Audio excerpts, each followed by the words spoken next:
ইউজারশিপের আদেশ মতে মিশরের রাষ্ট্রীয় ধর্ম একাত্মবাদী খোদার ধর্ম হিসেবে পরিগণিত হবে এবং অন্যান্য খোদার ইবাদত করা অপরাধ হিসেবে গণ্য হবে।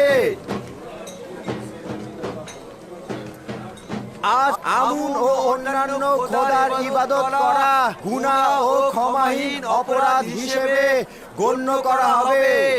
আরে এই ছোকরা, বন্ধ করো এইসব। কি বলছো তোমরা? জনাব, মনে হচ্ছে বাদশাহ অখুনাতুনের আদেশ উপেক্ষা করছেন। এগুলো ঢাকঢোল পিটিয়ে শহরে বলার জন্য কি জনাব অখুনাতুন তোমাদের নির্দেশ দিয়েছে? ঠিক ধরেছ জনাব, অখুনাতুন ও ইউজারশিপের ফরমান এটা। কেউ যদি এই ফরমান উপেক্ষা করে তবে তাকে হাজতে পাঠানো হবে। তাহলে বলবো, নিজের চাইতে শ্রেষ্ঠ ও মর্যাদাবান কাউকে ইবাদত করুন। এমন এক সত্তার ইবাদত করুন যিনি সকল গুণাবলীতে আপনাদের ঊর্ধ্বে। আচ্ছা বলুন তো, পাথর ও কাঠ কি আপনাদের ঊর্ধ্বে, নাকি আপনারা? হরেক রকম জানোয়ার কি আপনাদের ঊর্ধ্বে, নাকি স্বয়ং আপনারা? এতে কোনো সন্দেহ নেই যে সৃষ্টির সকল সত্তা আপনাদেরই অধীনে, আপনাদের থেকে নিচুতে অবস্থান করছে। তার মানে তো এই দাঁড়াচ্ছে যে মানুষেরাই সৃষ্টির সকল কিছুর ঊর্ধ্বে। হ্যাঁ, মানুষ হচ্ছে আশরাফুল মাখলুকাত, সৃষ্টির সেরা জীব। আচ্ছা, আপনাদের কেউ কি আমাকে দেখাতে পারবেন যে ইনসানের চাইতে সেরা কেউ আছে?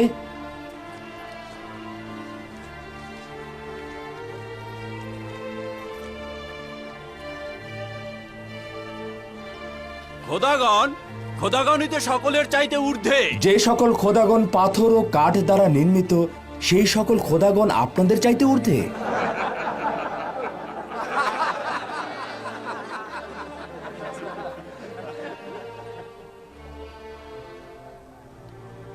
যেসব খোদা আত্মাহীন, অক্ষম ও মুখাপেক্ষী, যার কাছে কোনরূপ কল্যাণ ও বরকত নেই, তাকে ইবাদত করা কি অধিক উপযুক্ত?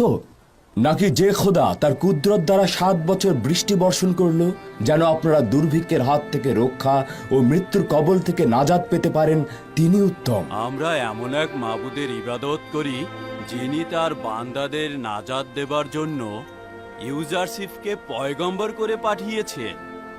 বছরের পর বছর তাকে কষ্ট যন্ত্রণা দেওয়া হয়েছে। বছরের পর বছর তাকে অন্ধকার কারাগারে বন্দী করে রাখা হয়েছিল যেন একদিন তার মাধ্যমে তার বান্দাদের নাজাত দেওয়া যায়।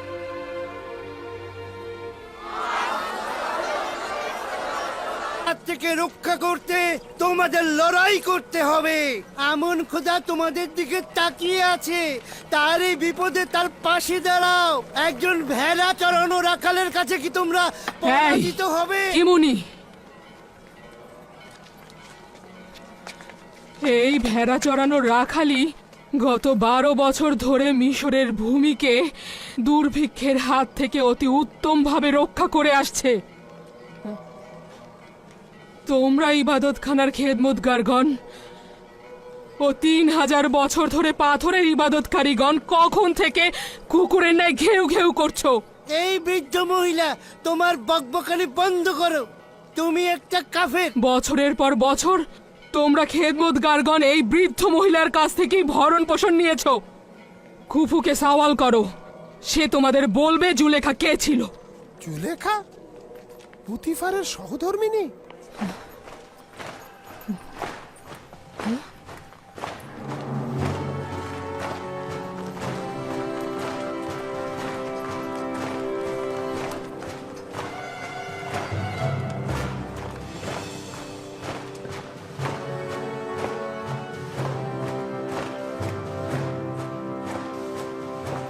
লস্করের পায়ের আওয়াজ শোনা যাচ্ছে। মনে হয় বাদশার লস্কর বাহিনী ইবাদতখানা দখল করতে আসছে। কি হয়েছে? কিছুটা ফুরসত চেয়েছে, তারপর আত্মসমর্পণ করবে। এই অজ্ঞামোহর কিন্তু খুবই ধূর্ত একজন মানুষ। তাকে ষড়যন্ত্র করবার ফুরসত দেওয়া ঠিক হয়নি।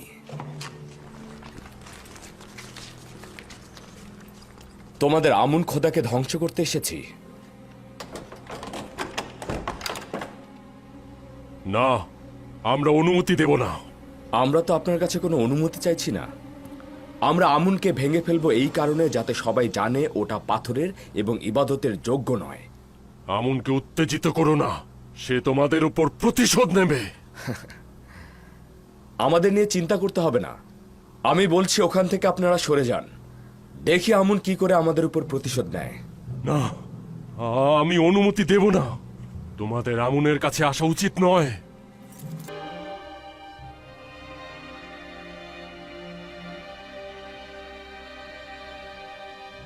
আমুন নেই?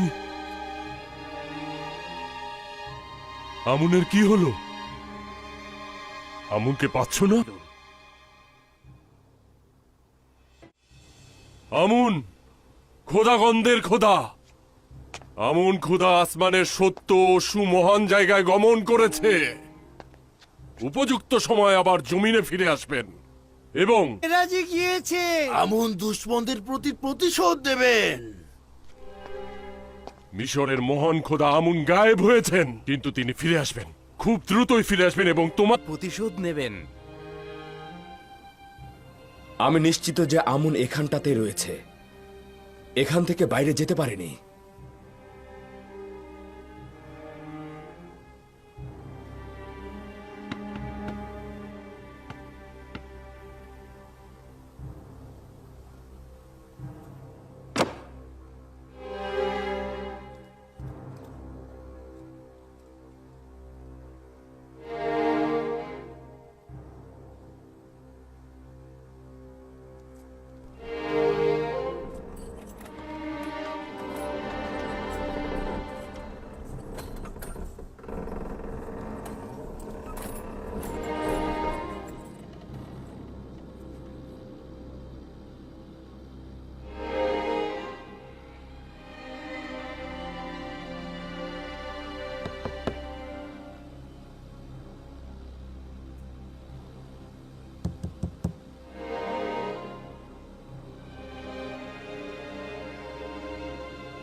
আমুন আসমানে গমন করেছে নাকি কূপে পতিত হয়েছে?